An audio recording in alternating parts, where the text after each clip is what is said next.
ચોટીલાનો ડુંગર ચડતા ચડતા ટાંટિયા દુખી ગયા.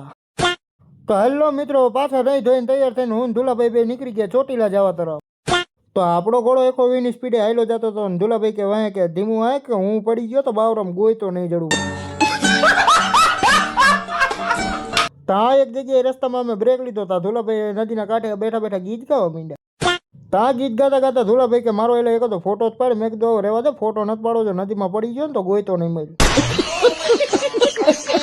ત્યાં એટલી વારમાં અમે નાવા પહોંચી ગયા. નાવા પહોંચ્યા હતા. ધુલાભાઈ કે બમ ફોસા લે કરતું મને ના એવો નહીં રહેવા દે. તો અમે બે ભાઈ ચડતા હતા ડુંગર ચડતા ચડતા બે હાંફી ગયા કે હવે હેઠી ના ઉતરો નથી ચડવું ઉપર. અચ્છા. તો ડુંગર ચડી ચડીને થાકી ગયા. પછી લાગી જાય ભૂખ. તો આવતા રહ્યા હું ધુલાભાઈ બે નાસ્તો કરવા.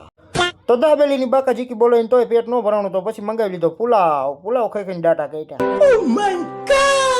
તો પુલાવ ખાઈને હસકાઈ મૂક્યા ગામ બાજુ નીકળતા હતા ને ઘોડો આવેલો જતો. ધોલાભાઈ કે હવે હા પડી તડકો હતો ટાયર ભાઈ ધીમીનું વાય અને આવતા રહીએ ઘરે. જો આપણો બીજો મિની બ્લોગ ગમ્યો હોય તો લાઈક ફોલો અને શેર કરતા જજો ભૂલ્યા વિના.